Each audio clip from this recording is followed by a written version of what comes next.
morning, Livuganjani Mamuka Seyi. A very good morning to you all. Welcome to Morning News, and this program is brought to you courtesy of TechMag TV. My name is Marvelous Chibagidi, and joining me on this beautiful Thursday is Nicole Madziwa. Thank you so much for watching TechMag TV. And like Marvelous said, this is Morning News, where we give you a rundown of what is in our local press and also what we have on our online news platforms.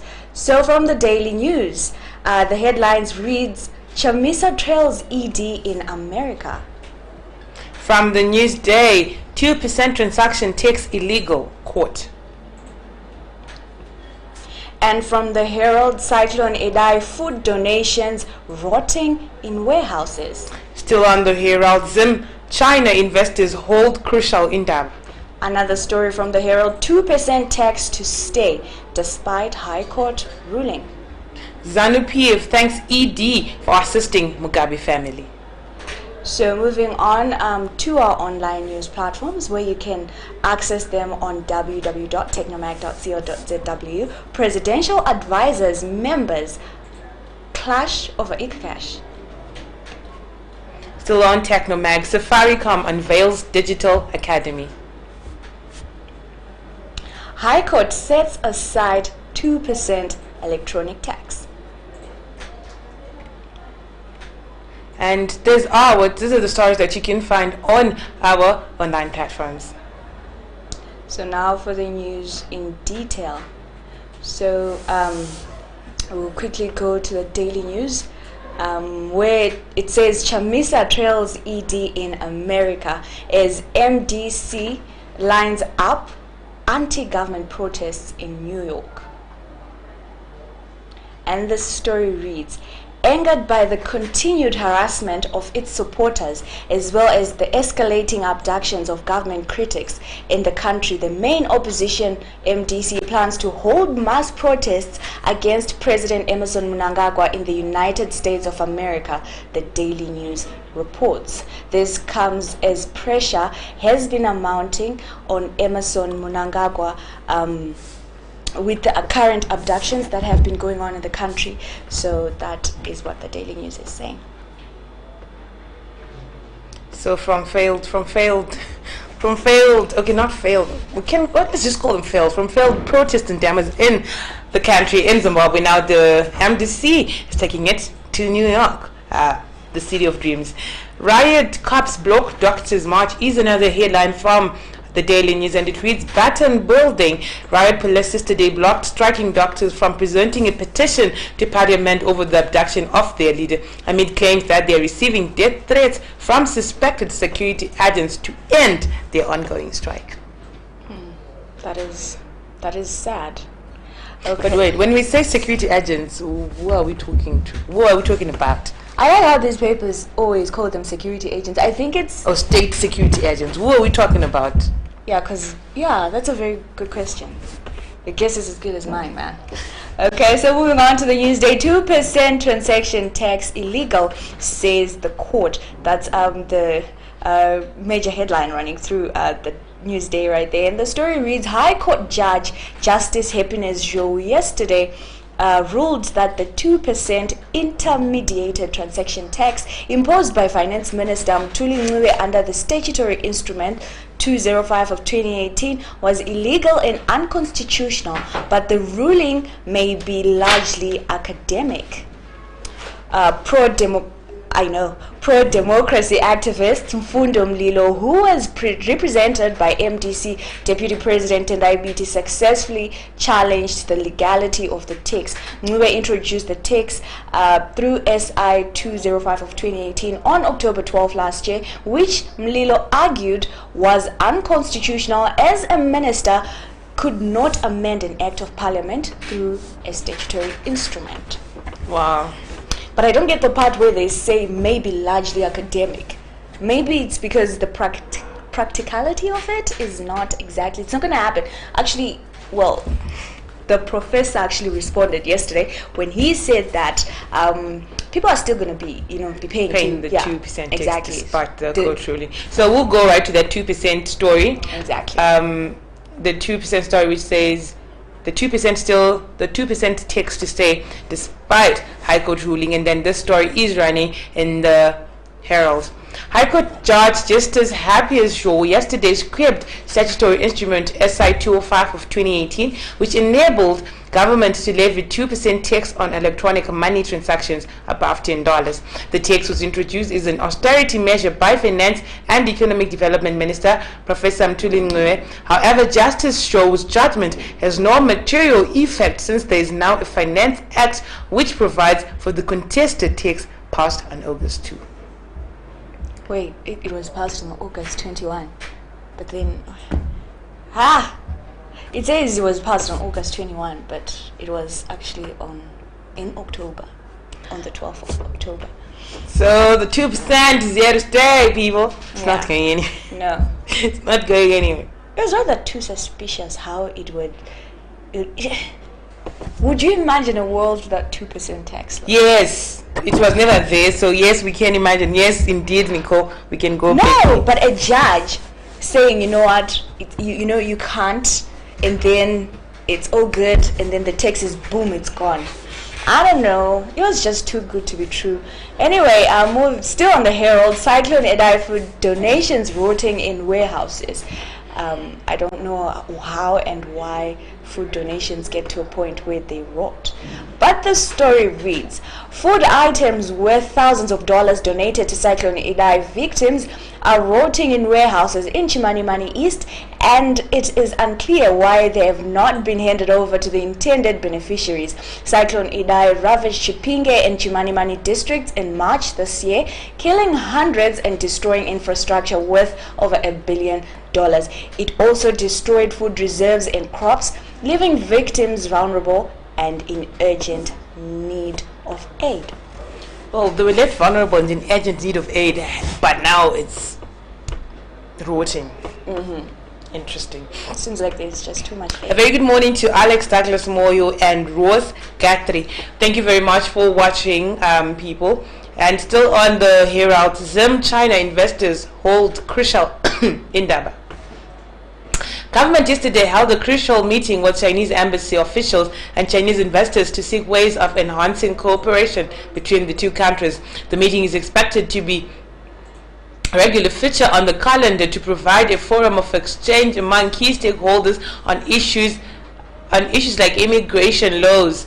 In an interview after the meeting, China's deputy ambassador to Zimbabwe, Mr. Zhao Baogang, said, and I quote, "Our President Xi Jinping proposed the Belt and Road Initiative in 2013, and under this initiative, we have been developing cooperation with countries on the route, including Zimbabwe."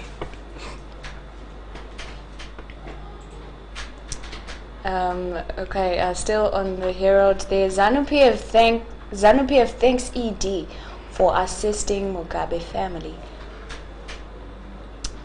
And the story reads, ZANU-PF has thanked President Emmerson Mnangagwa's unwavering support to the Mugabe family from the illness up to the death of the country's founding father, Comrade Robert Mugabe, early this month. This comes amid reports that the ruling party has lined up a number of events to celebrate the life of Comrade Mugabe until his burial at the National Heroes Eka. The party secretary for information and publicity, Comrade Simon Kayamoyo, said ZANU-PF will continue to honor Mugabe, and I quote, "Emphasis was placed on the program of commemorative events to celebrate the life and significance of Comrade R.G. Mugabe, leading to his final interment in the mausoleum, still to be completed at the National Heroes Eka," said Comrade Kayamoyo. So those guys are thanking ED for his support. Yeah. Like he had a choice. It's like thanking your relatives for coming to your funeral. Yeah. Like you were supposed to be there. We can't be thanking you. But anyway, none of my business. I appreciate you, Mavi, for being my co-host. I appreciate you, Nicole. Oh, yeah, I haven't told you this, but yeah. A very good morning to you, Tapanzwa Taisi. Thank you very much for watching us. And moving on to the daily news, it says government slammed over domestic workers' minimum wages.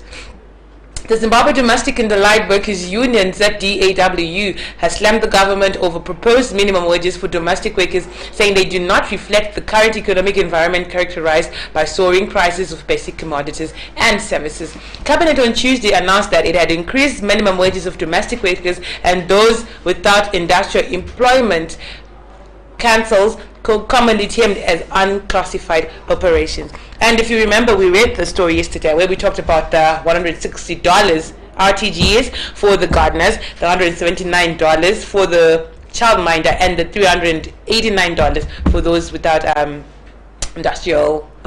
formal industrial employment. And I must say, I cannot believe that grown people, A whole cabinet can say something like that. a whole cabinet, With whole men and women. yes, with whole brains, can say that, and even print it out, and a whole ministry even tweets about it, and the whole minister retweets it with a comment. You know what, Zimbabwe should just be a reality show, I tell you. Because honestly, what is $160 buying? Exactly, my point. Exactly. What is it paying for? And this is also for people who are not staying at their work of employment, remember? yeah. So someone commutes with like uses four combis, 4 taxis. Okay, fine, 30 zoop, Yeah. 50 cents. That means they use $2 each day. That means 2 by, let's say, 5, right? 2 by 5, that's like 10. That means 4 weeks they use $40. Tato 120. Yeah. Can I work change like 10%? Net up to 16 to $104. Then ching, then rice, then cooking oil. Then sugar. And then $504 after taps I go in between Guys, this is not working. $160, honestly speaking, for a gardener, and $168 for a maid. I just think it's ridiculous.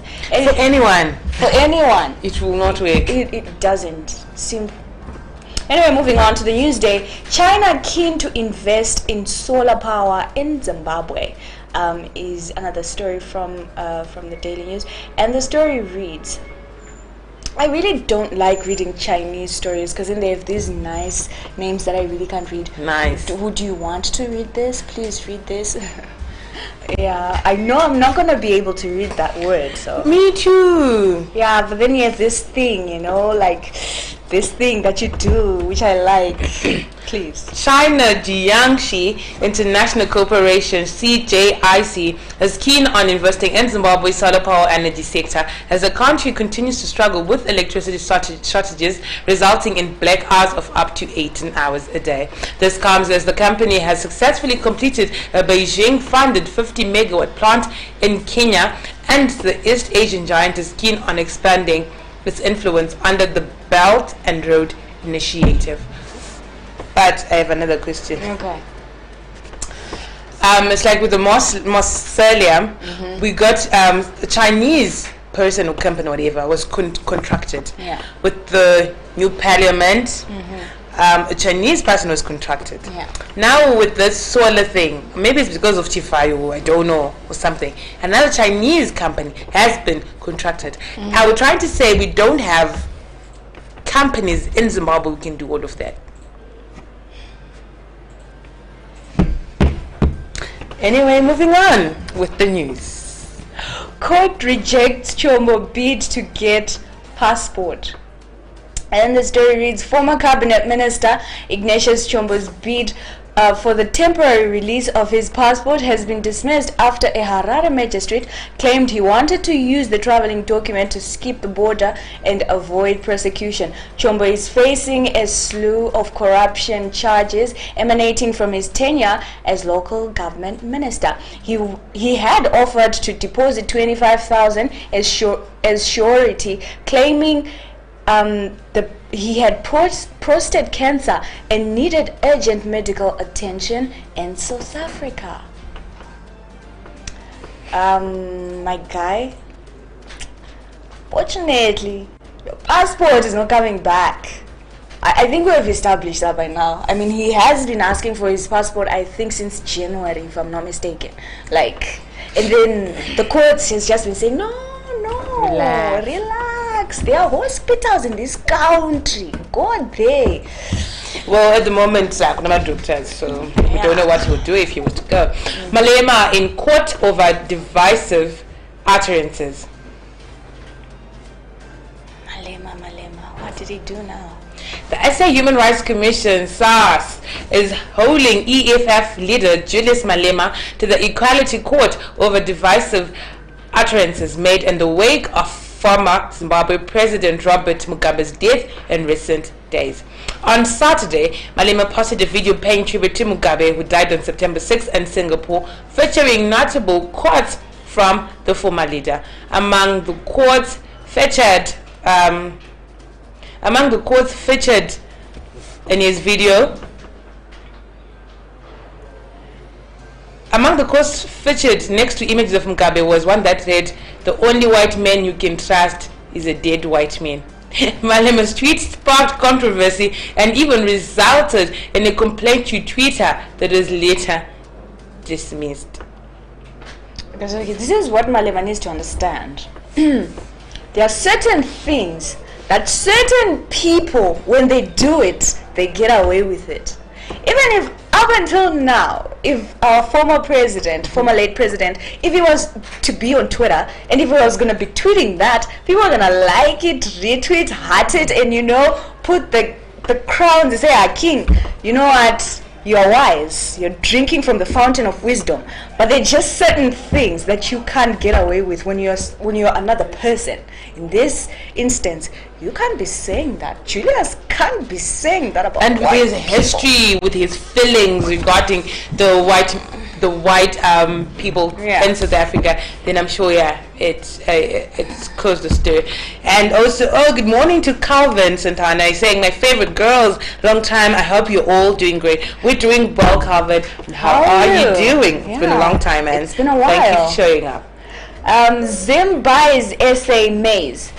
Zimbabwe agreed to buy 150,000 tons of South African maize after a tender 5 times that size failed, leaving the country short of grain as the number of people without adequate food rises, according to people familiar with the situation. The grain is being supplied by export trading group ETG, said the people who asked not to be identified. Wow. Yeah, so we're buying maize, Chibagi. Atina. We don't have anything, like, at all. Yeah. It's depressing.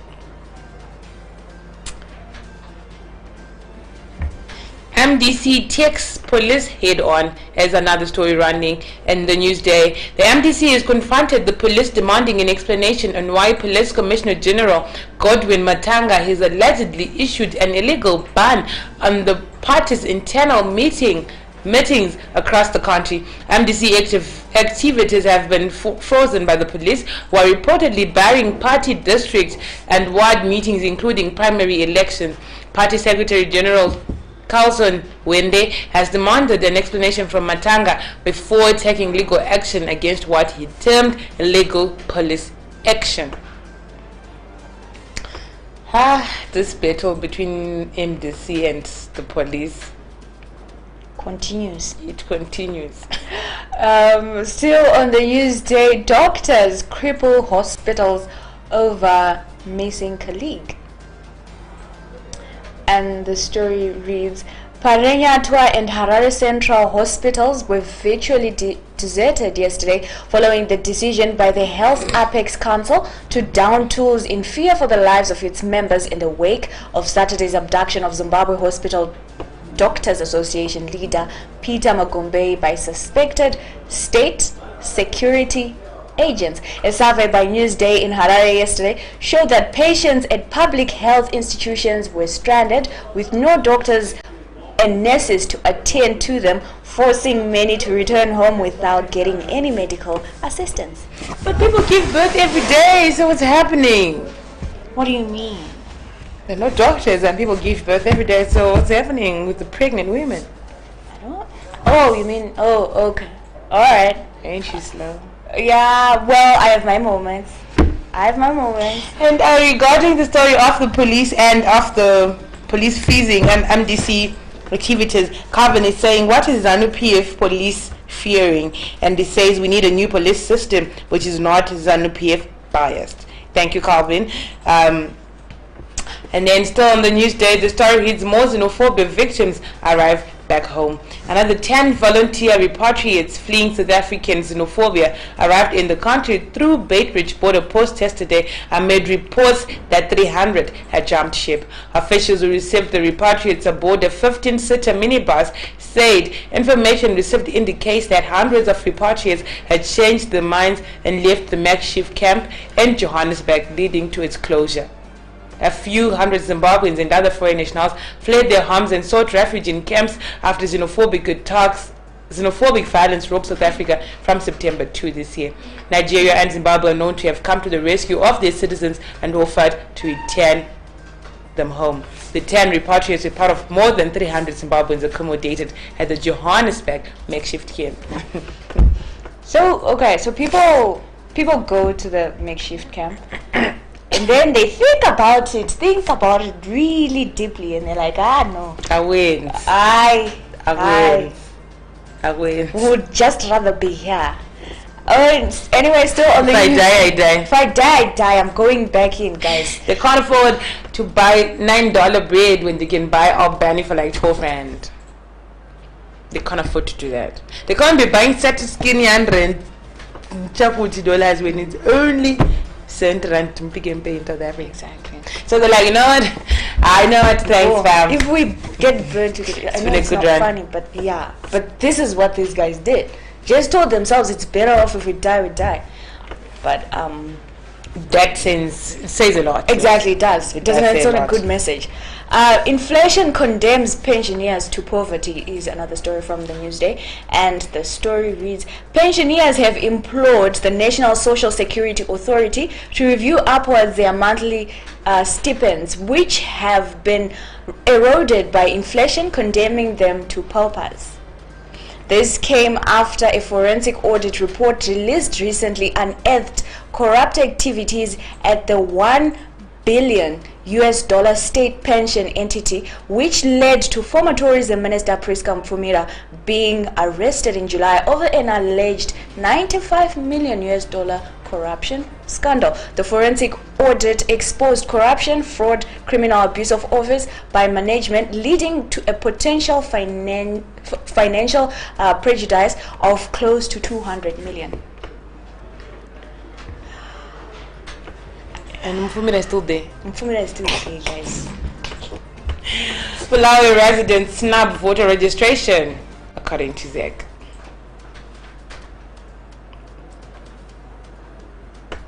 A poor voter registration turnout is haunting Bulawayo, with less than 5 residents taking part in the ongoing exercise each month, the Zimbabwe Electoral Commission, ZEC, has said. If there is no voter buy-in, the province will lose 3 constituencies during the delimitation exercise. ZEC is conducting a voter registration exercise at its Bulawayo offices, and according to the provincial elections officer, Innocent Ngube, the turnout in the city is disappointing. So people are not registering In Bulawayo, they're not having it, they're done. I felt that. I really felt that. They're done. Zimra still charging duty on sanitary way.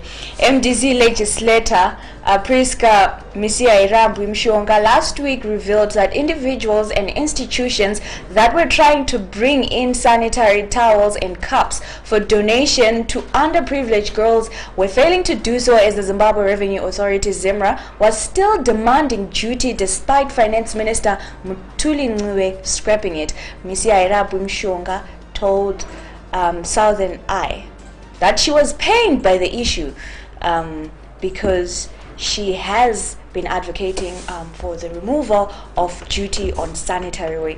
So I don't know why there's still, because sanitary way, actually it's even expensive in shops. It should be cheap. Yeah. Okay, fine, it should be free rather. Then giving people free condoms, how about we give people free sanitary? That's true. But anyway, this is Zimbabwe.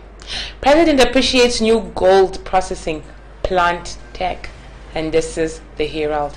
President Mnangagwa yesterday got an appreciation of the 6-tank carbon and pulp gold stamp recycling process plant manufactured by metal components manufacturers. The gold processing machines were sourced by the ZANU-PF Youth League to capacitate youths who are into small-scale mining. In an interview, Secretary for Youth Affairs, Comrade Pupuraito Garepi, said they had sourced 10 gold processing plants earmarked for the country's 10 provinces after securing loan facilities from financial institutions. And Calvin, regarding the issue with duty still being charged by Zimra on sanitary way, he says Zimra is embarrassing. He says Zimra is embarrassing. How do you do such evil? So yeah, Calvin, we were wondering the same thing, yet it was allegedly scrapped off. But he did announce, I actually did hear the Minister of Finance say that, no, I mean, but Zimra is still saying, anyway, moving on, actually still on the Herald, Politburo, Youth League slam abduction rumors. So the story reads, the ZANU-PF Politburo yesterday criticized the alleged kidnapping of Zimbabwe Hospital Doctors Association acting president Dr. Peter Magombei over the weekend and called for security agencies to intensify investigations into the matter. ZANU-PF Secretary of Information Publicity, Comrade Simon Karamoyo, told journalists after the Politburo meeting that it was sad that the barbaric act coincides with the visit to Zimbabwe of United Nations Special Rapporteur Mr. Clement Vole. Mr. Vole arrived in the country on Monday. Critically, he alleged the kidnapping also comes ahead of the United Nations General Assembly slated for New York next week, which President Mnangagwa is expected to attend. And Invictus Energy raises them to host Invictus Energy raises them investment notch.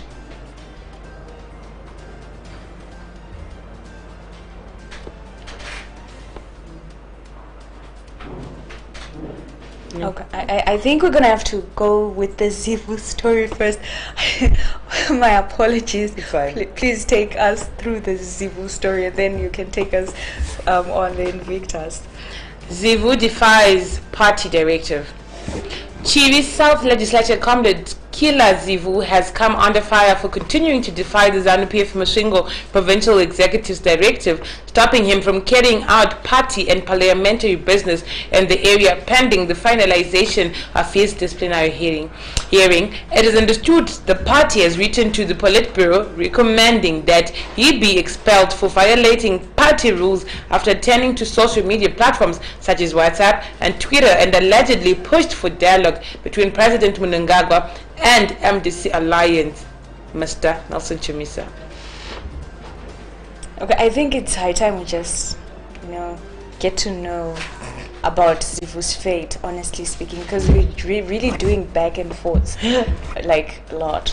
Okay, do you want to take that one?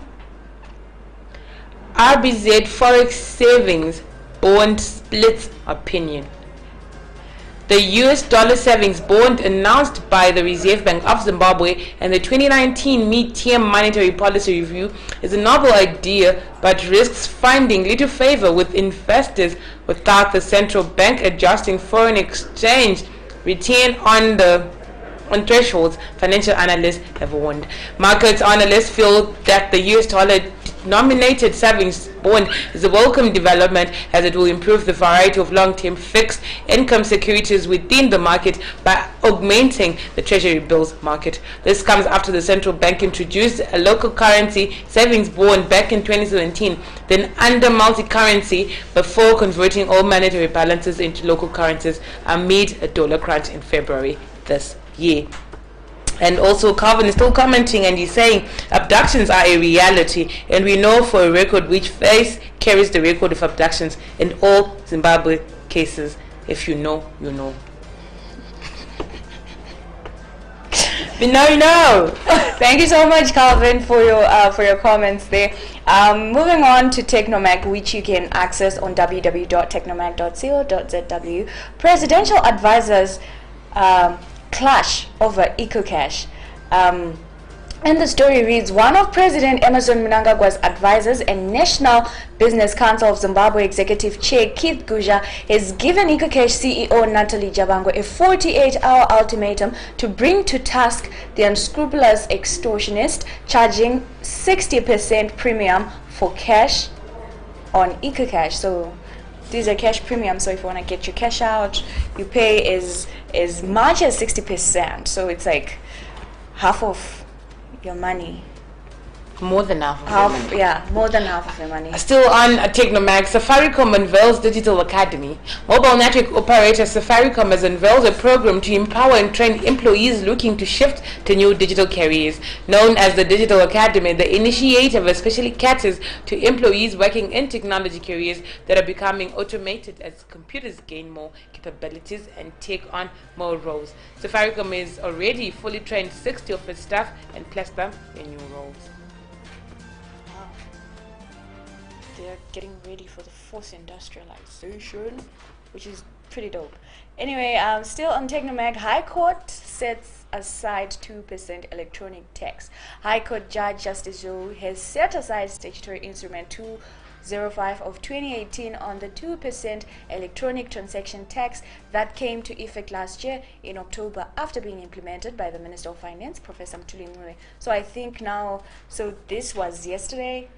So now I think you know what then Professor Mtuli said, that regardless, the tax is still going to be there and people are still going to be, paying it. And now on Technomag TV, we have the headline, Health Minister gives statement on abducted doctor as police and CIO went into the saga. The Minister of Health and Childcare, Dr. Obadiah Moyo, has condemned the alleged abduction of Harare Central Hospital medical practitioner Dr. Peter Magumbei, saying he has since engaged state security agencies to intensify efforts to find him. Dr. Magumbei, the acting president of the Zimbabwe Hospital Doctors Association, ZSGA, was allegedly abducted from his house in Harare's Udiriro suburb on Saturday night by 3 unidentified armed men. So according to these allegations, it's Saturday night, so Sunday, Monday, Tuesday, Wednesday, Thursday. Okay, so he's been away for 5 days. That's a long time. Are you worried? Well, he has been trending since Monday till this day, and I don't see any of the hashtags going away anytime soon up until he actually comes back. If he comes back. Don't say that. I'm just saying, it's a possibility. You never know. Up until this very day, we're still looking for Itai Zamara.